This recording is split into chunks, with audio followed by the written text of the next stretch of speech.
Hey guys, so we got the best phones that you can buy right now on the table. We got the Galaxy S7, the iPhone 6s, the iPhone 7 coming next month, and we got the OnePlus 3 and the brand new Samsung Galaxy Note 7. So I'm just gonna quickly turn off all these phones here, and if we talk about the specs, all these phones are pretty high packed up. You can say we got 4 gigs of RAM here versus 6 gigs of RAM on the OnePlus 3.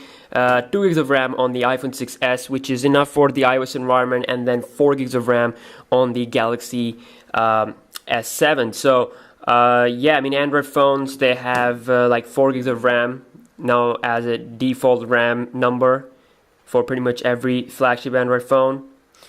And maybe the iPhone 7 might come with the 3 gigs of RAM, but still, I think the 2 gigabyte RAM size is just pretty much enough to handle anything here. So yeah, now that all these phones are off, so we're just gonna quickly boot them up at the same time. So I have the Exynos model of the Galaxy Note 7 here. So might have different results with the Qualcomm model. So let's just do this here at the same time. 1, 2, 3, go.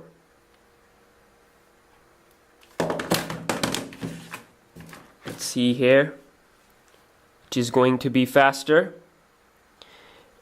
And both of these two phones, S7 and Note 7, have Exynos processor.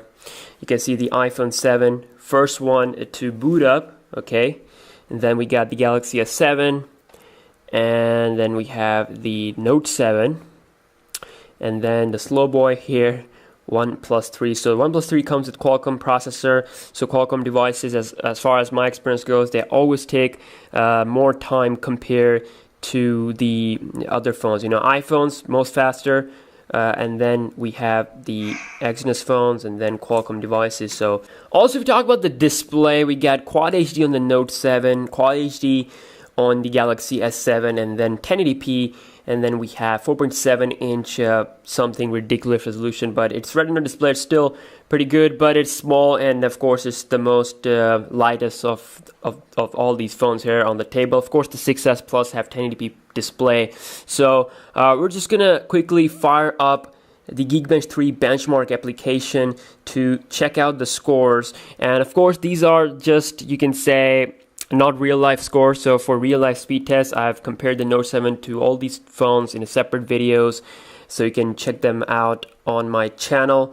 Let's see here, Geekbench 3, just gonna connect to the Wi-Fi. And good thing about the OnePlus 3 is that the software looks a lot like stock Android. So yeah, this is definitely a plus point here with the OnePlus 3. And let's launch it here, and you can see insane 6 gigs of memory, Adreno 530 GPU, so wow.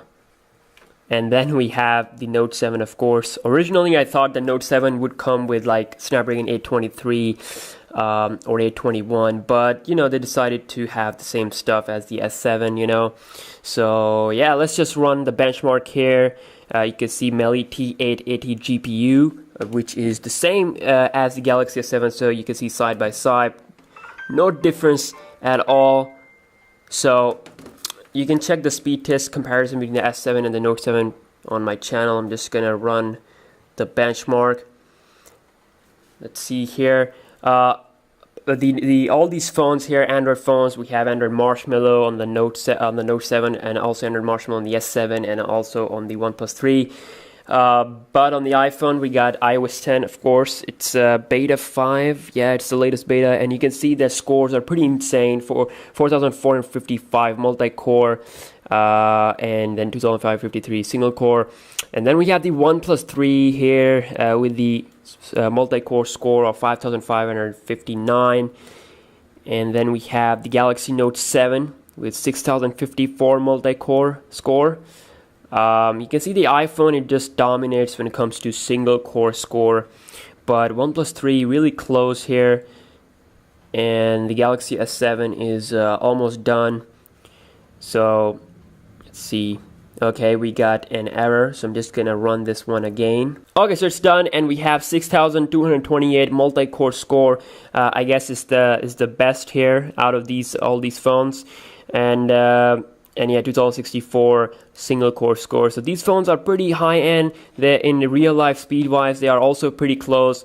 iPhone, of course, having just dual cores, that's why it has a low multi-core score. But yeah, if they increase the number of cores in the iPhone 7, then we might see heavy or like more multi-core score.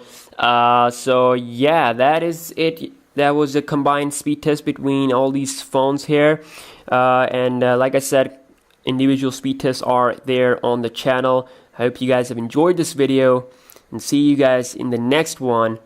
Peace out.